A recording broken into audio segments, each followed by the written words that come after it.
Bien, queremos que en estos 2 días que nos ocupan, en un propósito que el gobierno departamental viene trabajando desde el año anterior,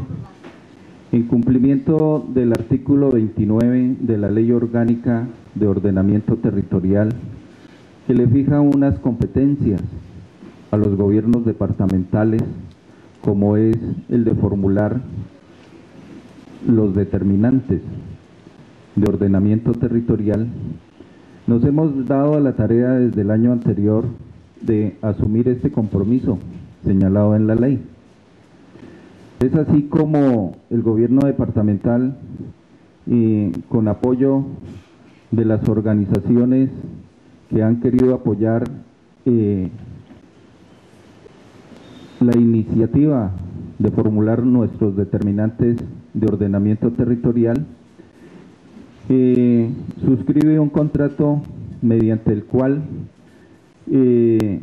Comisión Verde Amazonía se da a la tarea de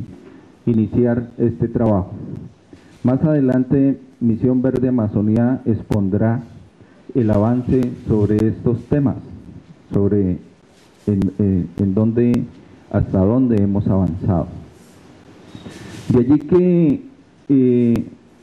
lo que nos ocupa en estos 2 días es mirar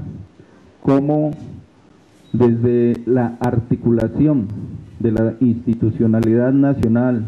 y la institucionalidad departamental y con los gobiernos municipales y las organizaciones nos damos a la tarea de definir completamente todo este trabajo y que podamos al final tener las líneas estratégicas que nos habrán de consolidar todo el proceso de los determinantes de ordenamiento territorial. Como un insumo que tendrán las alcaldías para poder formular sus correspondientes esquemas de ordenamiento territorial. De allí la importancia que este taller tiene para el departamento, toda vez que es un departamento que no se le puede mirar como la gran mayoría de territorios en el contexto nacional. Por eso, desde el contexto de bioregión amazónica, este departamento, considerado como la puerta a la Amazonía, invoca y llama la atención, llama a la reflexión de todos los asistentes para que en la diferencia que es este territorio podamos tener nuevas formas de leer el territorio y podamos tener igualmente nuevas maneras de interpretarlo y de proponer. Por eso, no en vano se han hecho invitaciones acerca de experiencias que ya se han vivido, y por eso hemos convocado incluso al compañero de la Universidad del Valle, ¿sí?, que tiene una experiencia grande por mostrar, por exponer, y que esos caminos recorridos nos contribuyan a nosotros de apropiar el conocimiento para que podamos nosotros igualmente formular nuestros propios determinantes de ordenamiento territorial. El departamento del Caquetá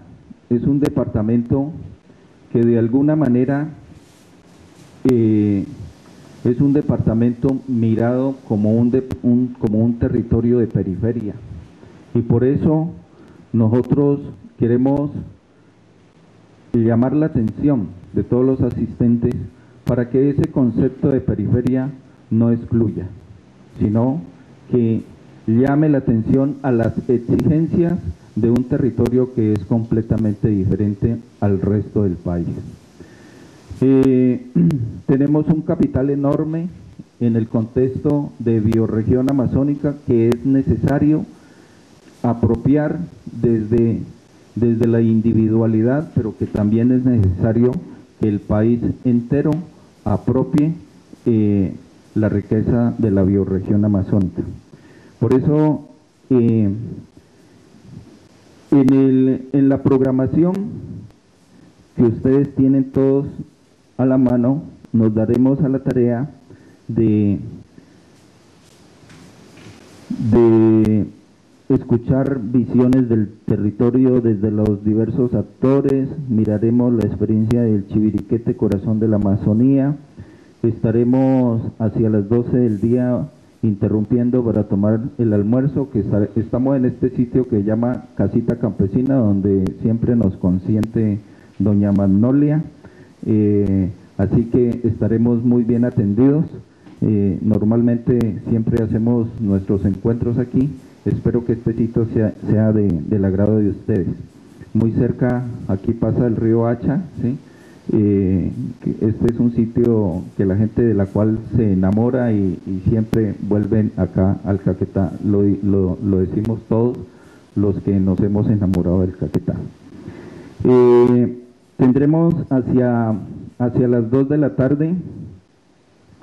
el plan estratégico de infraestructura intermodal. Hacia la tarde a las 3 el tema de las reservas campesinas, y en el segundo día estaremos en la presentación y discusión de insumos técnicos para la definición de directrices de ordenamiento territorial.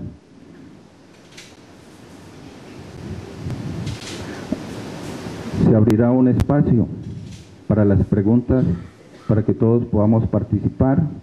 Tendremos en el día de mañana también los avances en la formulación de las directrices de ordenamiento para el departamento, cómo van esa aproximación en las dimensiones políticas, sociales y culturales. Y hacia las 3 de la tarde del día de mañana, entonces luego del almuerzo, estaremos haciendo el cierre correspondiente. Esperamos que este ejercicio sea un ejercicio que le aporte al departamento del Caquetá, que este departamento, como en muchas ocasiones hemos escuchado en el centro del país, tiene un estigma, pero que queremos que ese estigma no sea el estigma de la guerra, sino que esta es una tierra de oportunidades, una tierra de gente buena, una tierra que acoge, que enamora, y es una tierra donde están abiertas las puertas para todos y todas. Queremos desde la construcción de territorio llamar la atención de todos y todas para que en estos 2 días de trabajo podamos dar lo mejor para un territorio que reclama y exige un tratamiento nuevo desde sus liderazgos, desde la institucionalidad, desde el compromiso como ciudadano de este país, pero que igualmente en el ejercicio de la ciudadanía amazónica, un concepto que venimos trabajando, que cada uno de nosotros, los que estamos hoy aquí, nos veamos incluidos en ese concepto de ciudadanía amazónica y que nos llamemos cada uno de nosotros soy ciudadano amazónico, porque el Amazonas somos todos. En ese contexto los invito a que a continuación escuchemos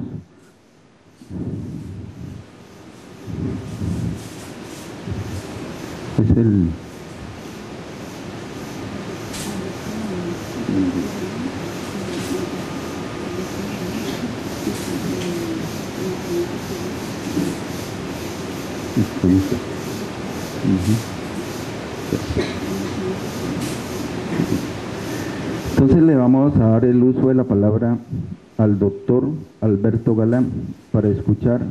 la Amazonía posible y sostenible. Él es el director del Fondo Patrimonio Natural. Doctor Galán, sea usted bienvenido.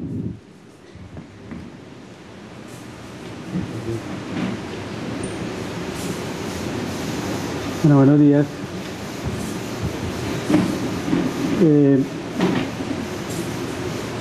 Este trabajo bueno, primero que todo, gracias a los organizadores, a la Gobernación y a CNC, a la Fundación MUR, que financia estos proyectos y en particular este evento. También fue la Fundación MUR, en uno de los proyectos que ha financiado a parques nacionales a través de Patrimonio Natural,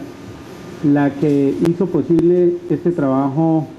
que se recoge en el documento Amazonía Posible y Sostenible, en donde al final de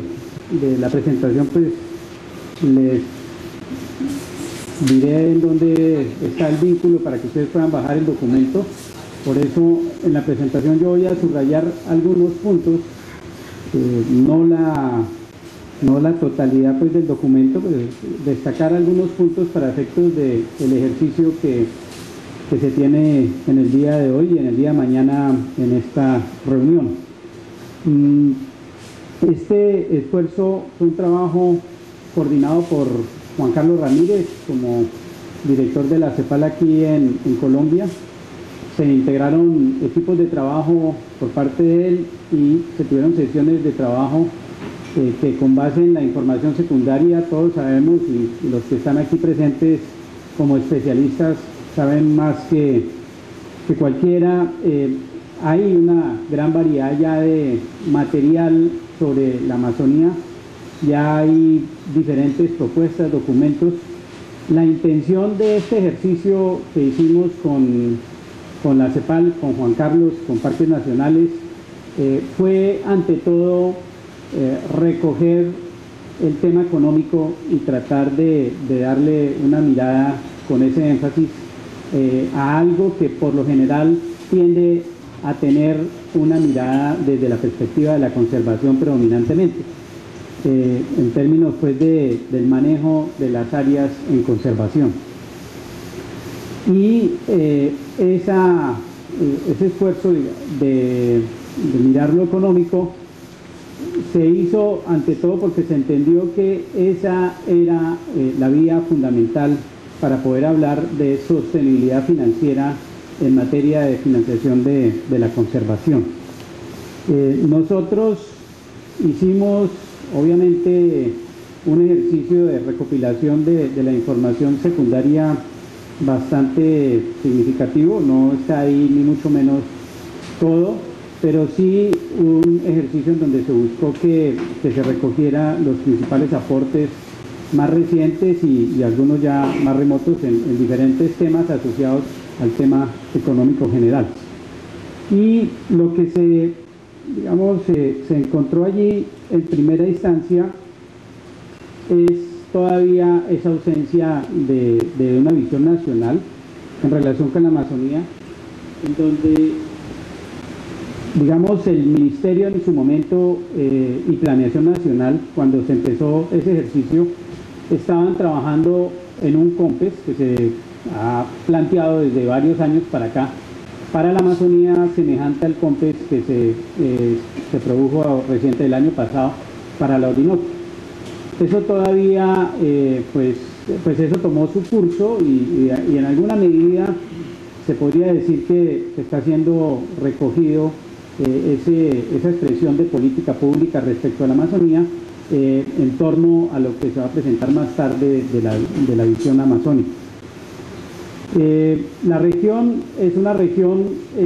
que uno destaca algunos indicadores sobre la región en términos de lo que representa para el país. No quiero pues recoger la totalidad de aspectos, pero sí recoger un par de cifras que son importantes. Uno, tenemos una región que representa pues, el 40% del territorio nacional, de las cuales, de esas áreas, las 3/4 partes son áreas en conservación, el 75% son áreas de conservación. Y esta parte en la que vamos a trabajar en estos 2 días, que es más o menos la 4ª parte, casi el departamento de Caquetá, más o menos representa unas 6 millones de las 40 millones de hectáreas, unos 8 millones de hectáreas son áreas ya intervenidas en forma intensiva.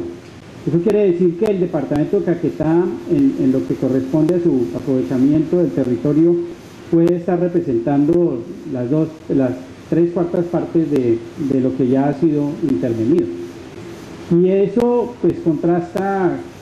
esa extensión de territorio contrasta fuertemente con la población, que son cerca de 500.000 de habitantes en la zona de Caquetá y otro 500.000 de habitantes en los restantes departamentos del Amazonas. A la vez, hay una cifra que es importante tener presente, pues el plan de desarrollo del actual gobierno más o menos tiene contempladas o planteadas unas inversiones del orden de los 12 billones de pesos para esta región, para el departamento, pues para toda la región de la Amazonía. Esas cifras de extensión de territorio, de población, demografía y digamos inversión pública, pues es bueno tenerlas muy presentes dentro del análisis que se va a hacer. Nosotros en el ejercicio que hicimos partimos de estas metodologías de prospectiva. De hecho, alguien de la Universidad del Valle fue el que nos asesoró y nos acompañó en este tipo de ejercicios de prospectiva, a los grupos de trabajo que hubo, y pues se destaca la existencia de tendencias, que las vamos a ver ahorita, de las tensiones pues que generan esas tendencias, pues porque tanto las tendencias como los escenarios coexisten, se podría decir, de los que se plantean, y se ven oportunidades desde donde construir. Nosotros entendemos obviamente que los escenarios que se proponen, o que más que se proponen, se distinguen, son escenarios que van a ser desarrollados en la medida en que se hagan planteamientos, propuestas, estructuraciones más planificadas, o que la ausencia de gobierno eventualmente pues conduzca a un crecimiento más que a un desarrollo, y mucho menos que un desarrollo sostenible, dependiendo de la presencia del gobierno nacional, de la presencia del gobierno departamental y regional. Esos escenarios pues se construyeron a partir de las tendencias que se reconocen como 3 tipos de tendencias generales. Uno, tendencias emergentes, tendencias pesadas y hechos portadores de futuro. Así se lo reconocieron y desde ahí se hizo el ejercicio de construcción de los escenarios y de las consideraciones en torno a los escenarios. No es un ejercicio pues como me comentaba más o menos jocosamente el doctor Bueno, no es un ejercicio de plantear una planificación rigurosa e inflexible hacia un horizonte determinado, sino de diferenciar y distinguir una serie de escenarios. En términos de las tendencias, lo que la metodología reconoce como, o define como tendencia pesada, lo que lo caracteriza es fundamentalmente la dificultad para modificar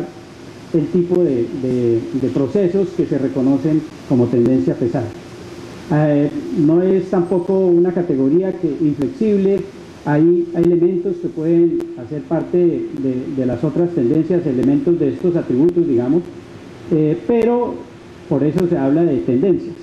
En la medida en que hay una abundancia de recursos naturales, que hay procesos de colonización, que hay procesos crecientes de urbanización y de deforestación,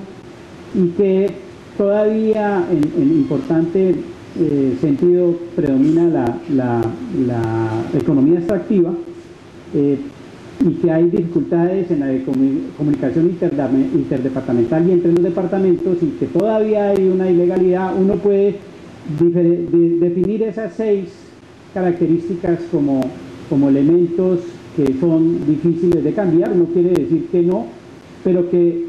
todavía durante varios años van a estar allí representando una tendencia fuerte en lo que es la dinámica de la economía, de los procesos sociales y de los procesos políticos de esta región. En términos de tendencias emergentes, allí se subraya que son aspectos más susceptibles de ser modificados, y que en esa medida pues puede haber una digamos consecuencia más significativa en las intervenciones que se quieran hacer en torno a este tipo de procesos que ya existen, que tienen presencia en la región y que pues pueden coger unas orientaciones diferentes con una intervención distinta del Estado.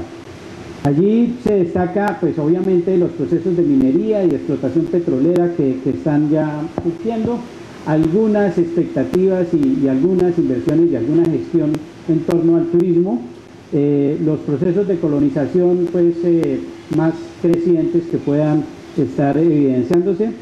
y hay algo que se quiso destacar como un elemento, digamos, relativamente reciente y como algo emergente, que es esa incorporación de la valoración y el deseo o la expectativa, por lo menos, de una compensación ambiental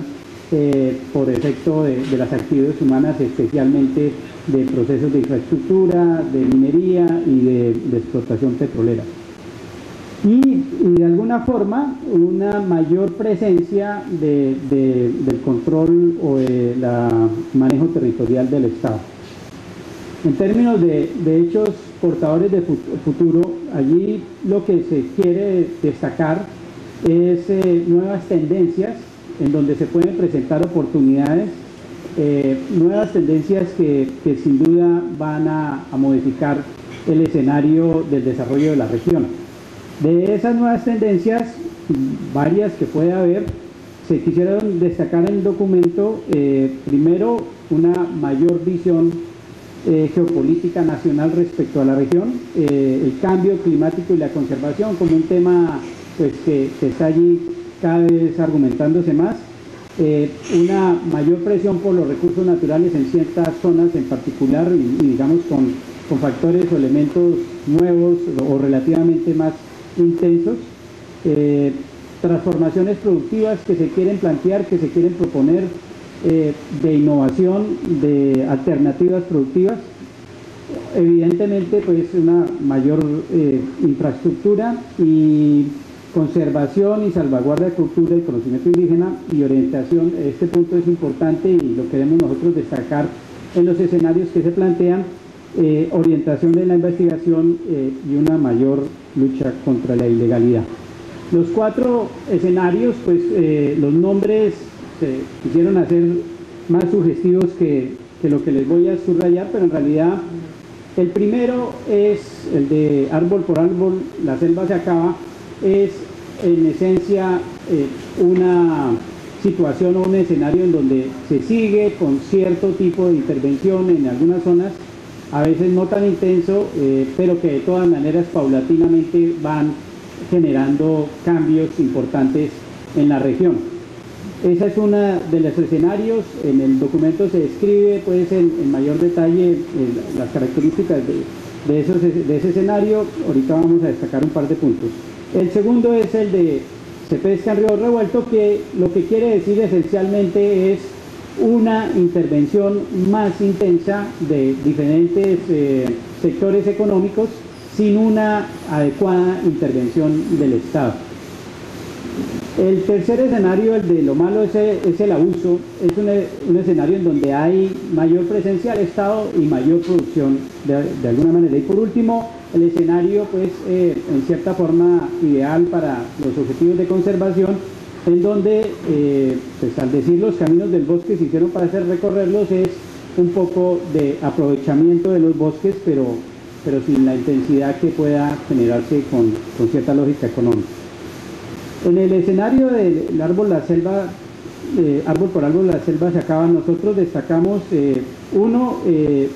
la poca valoración de la riqueza amazónica y segundo, el deterioro que es paulatino pero no despreciable. En el de el río revuelto, como les decía, es mayor la explotación, se apuesta muy intensamente por la explotación,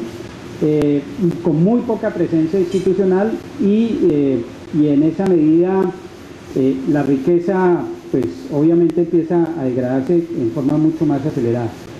En el términos del uso, pero con una buena administración pública y empresarial, digamos, y de participación comunitaria, una combinación de esos 3 factores, pues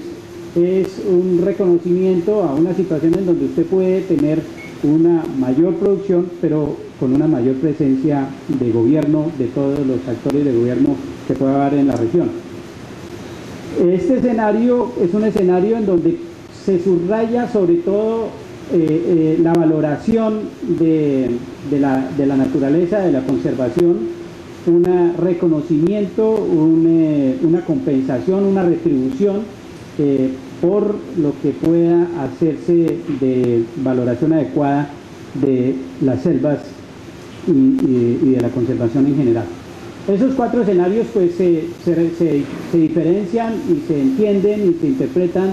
reconociendo que hay grandes regiones o subregiones en la Amazonía y que esas subregiones pues tienen sus particularidades y hay que distinguirlas y ponderarlas adecuadamente. En ese sentido, pues las tres grandes regiones que se establecen o que se distinguen más bien son las del Piedemonte, evidentemente, con las características de ser una zona bien importante en términos de los recursos hídricos, de tener ya procesos crecientes de deforestación menos intensos que en otras regiones, pero digamos más hacia el borde de la frontera, por ejemplo con Chiribiquete, pero que de todas maneras va creciendo, con procesos de colonización mayores, con un peso relativo en la región del PIB regional más fuerte, más significativo, y con pues obviamente las características de la ganadería extensiva, todavía con una presencia importante en esa región de zonas de conservación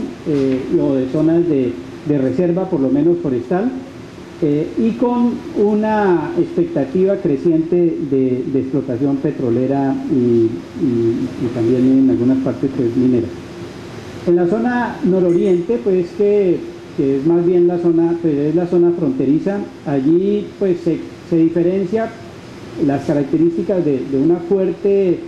extensión o una amplia extensión de territorio todavía pues en conservación relativa, pero con un alto riesgo y ya una significativa presencia de procesos de minería, todavía con una presencia relativamente baja del Estado, pero con un factor importante que es esa zona fronteriza en donde ya hay presencia de factores de los países vecinos. Y la otra gran región, la región del sur, con la conservación y la diversidad como factores distintivos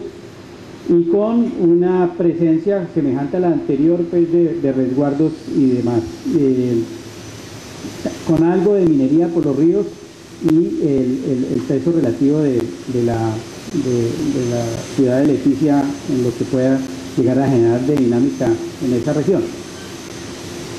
Chiribiquete sin duda, y ahorita la presentación del ministerio entrará con todo el detalle en ese factor de conservación y digamos de zona de bloqueo, presencia o de la conservación frente a los procesos de colonización y como factor de aglutinante pues, de la conservación, pues sin duda es una región extensa, clave, con toda clase de implicaciones. En el documento pues también se entra en un nivel de detalle a analizar lo que son algunos aspectos, digamos, importantes para tener en cuenta respecto a los diferentes grupos poblacionales.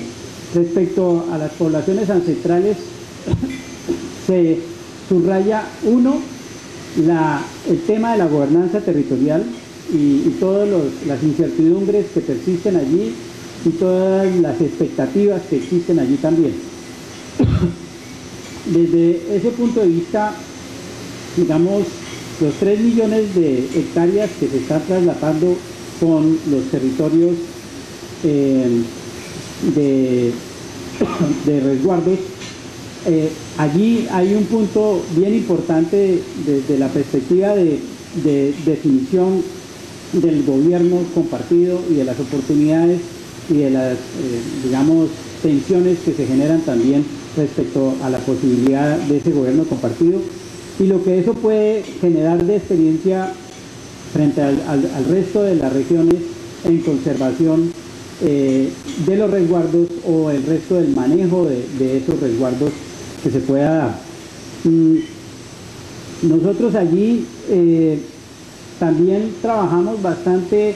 el tema de los indicadores de bienestar de las poblaciones indígenas, reconociendo las características diferentes evidentemente, pero también entendiendo la necesidad de que haya unos indicadores explícitos y claros sobre lo que son pues, las circunstancias de vida y la calidad de vida de 50 grupos nativos en la región que tienen relación con cerca de 25 millones de hectáreas. En términos del sector agropecuario, digamos, pues obviamente se entienden las características diversas de la región, se entiende la tendencia a una ampliación de las áreas intervenidas, pero también a la importancia de optimizar el uso de esos territorios en donde hay poblaciones campesinas o sectores ganaderos importantes. Nosotros ahí pues nos detuvimos en analizar los incentivos que se están generando actualmente para el uso de ese territorio. Recordar pues que de esos 12 billones de pesos que el plan de desarrollo que les menciono tiene allí enunciados, nosotros en un análisis que hicimos posteriormente con financiación de Unión Europea y el proyecto de gobernanza de Unión Europea, vimos cómo pues cerca de 400.000 millones de pesos de ese plan de desarrollo podían ser orientados de cierta manera diferente, con la expectativa o la posibilidad de planteamientos de innovación y de cambio de prácticas productivas. Eso para nosotros es bien importante que se tenga en cuenta, porque pensamos que muchas veces ese compromiso del Estado y del Gobierno Nacional en particular ya está con una presencia importante en la región o significativa, pues obviamente se puede intensificar, pero entendemos que recursos adicionales es más difícil. Entonces por eso subrayamos la necesidad de una reorientación de los recursos actuales con criterios que ayuden a construir los escenarios más favorables de intervención del Estado y de gestión del Estado en la zona. Obviamente tenemos muy presente en esa reorientación que se pudiera dar las experiencias de aprovechamientos alternativos, de uso alternativo del territorio, y de entender que los proyectos de cooperación internacional, que muchas veces son pioneros o ayudan a cierto trabajo pionero en ciertas zonas, tienen que ser escalados o pueden ser escalados solo en la medida en que haya un compromiso y una intervención del Estado y del Gobierno Nacional en otra forma, en torno a los sistemas productivos alternativos que ya se han puesto a prueba. Hay un tema que en estos momentos es álgido, que es conflictivo, que es difícil, pero que obviamente va a ser una política pública con implicaciones, con consecuencias en la región, que es las zonas de reserva campesina, que pues todavía no se ha definido clara y categóricamente cuál va a ser eventualmente su orientación. Nosotros en el documento entramos en alguna elaboración y en alguna discusión sobre los procesos organizativos de todo tipo que hay en la región como un factor definitivo y que puede ayudar a generar las corrientes, digamos, más favorables que se puedan contemplar para la región, tanto a nivel de organizaciones campesinas como a nivel de gremios, como el ganadero, y de otros procesos organizativos que vienen surgiendo en la región y que vienen avanzando. Evidentemente entendemos que tiene que haber un énfasis y digamos, entendemos por ejemplo que procesos como el de Visión Amazónica y la financiación que hay ahí como posibilidad, pues apuntan a eso como algo que nos puede permitir ir más allá de los trabajos de conservación en sí, exclusivamente. Y entendemos obviamente que estos procesos son procesos que tienen que verse con perspectiva a largo aliento. En el documento, frente a las poblaciones indígenas y frente a la dinámica de transformación de la región, se hace un énfasis en el tema educativo, se destaca eso como un factor determinante. Hay que tener presente, por ejemplo, que en un departamento como Caquetá, cerca del 60% de su población es menor de 18 años, un alto porcentaje de la población es menor, es una población bastante joven, hay entonces una responsabilidad y un compromiso que hay que entender y reconocer frente a esa población que o bien puede terminar yendo hacia los centros urbanos andinos o bien se le abren oportunidades y alternativas en la región. Entendemos claramente que por ser la Amazonía lo que es, por ser el Caquetá lo que es en términos de contar como casi con una tercera parte de zona de reserva, pues hay que tener un desarrollo científico con alternativas, hay que darle una prioridad a ese frente y hay que, digamos, ser mucho más agresivos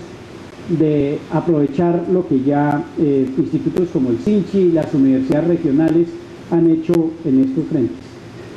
El documento destaca algo que lo enuncia como un pacto fiscal para la conservación de la Amazonía, porque, como les decía al principio, ese es el énfasis que tratamos de abordar, digamos, de entender la economía y de entender las finanzas de la región, y entender que esas finanzas de la región y esas finanzas particularmente de lo que tiene que ver con lo ambiental tienen unos sesgos y tienen unas características que son todavía contraproducentes para lo que se requiere trabajar dentro de las tendencias más favorables que se quieran desarrollar. En primer lugar, pues el nivel de gasto refleja la prioridad que se le está dando o la poca prioridad que se le está dando a los temas ambientales y de conservación de parte del país en general. En segundo lugar, entendemos que la arquitectura institucional está bastante, digamos, centrada en lo que a la financiación del ambiente se refiere y de la conservación en particular, a las autoridades regionales con unas características que todos conocemos de lo que es, digamos, las finanzas del sector ambiental. Y definitivamente los incentivos al desarrollo agropecuario pues son incentivos que tienen unas características en donde todavía no se destaca, digamos, la conservación y los objetivos de conservación. Las cuantías que se destinan de incentivos para las transformaciones posibles en una zona como Caquetá, de parte de las finanzas nacionales, pues son todavía muy bajas. En el gasto de la conservación, el gasto ambiental en general, lo que encontramos allí es que el tipo de gasto, pues eso ya lo conocemos de lo que se originó en la ley 99 del 93, pero que en el caso particular de la Amazonía tiene ciertas características más evidentes y más agudas y más intensas desde el punto de vista de sus distorsiones relativas. Pues uno, hay un gasto que se centra mucho en funcionamiento y poco inversión en todo lo que tiene que ver con conservación. Dos, que las finanzas ambientales pues tienen que ver mucho con la ocupación y la actividad económica que hay en el territorio, que en el caso de la Amazonía y en particular de Caquetá, en la medida en que tenemos las cifras que les mencionaba o que destacaba al principio, pues definitivamente no son las condiciones más favorables para la financiación que se requiere. Pero hay un factor que aquí, en términos de la jerga economista,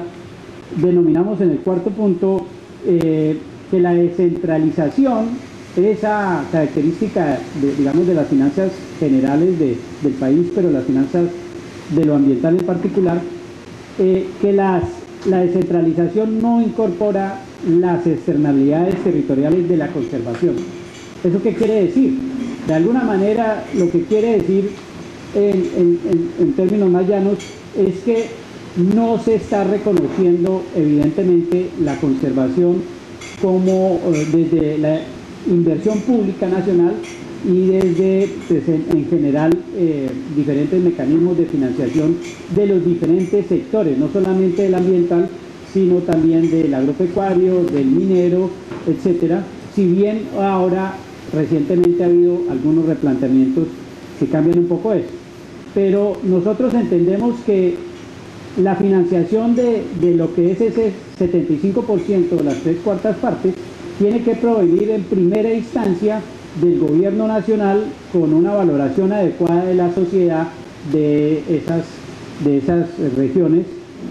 con la debida retribución para esa viabilidad, pero por otra parte, digamos, de la región misma, o sea, esas 8 millones de hectáreas que ya están intervenidas y que van a ser intervenidas en forma mayor en los próximos años, sobre todo por las actividades petroleras, pues tienen que ser la fuente de financiación en un diseño que se tiene que construir para que las regiones restantes, las regiones en bosque, pues se mantengan y sean viables en el largo plazo en realidad. Cuando se habla de las altas tasas de descuento que se aplican a los negocios,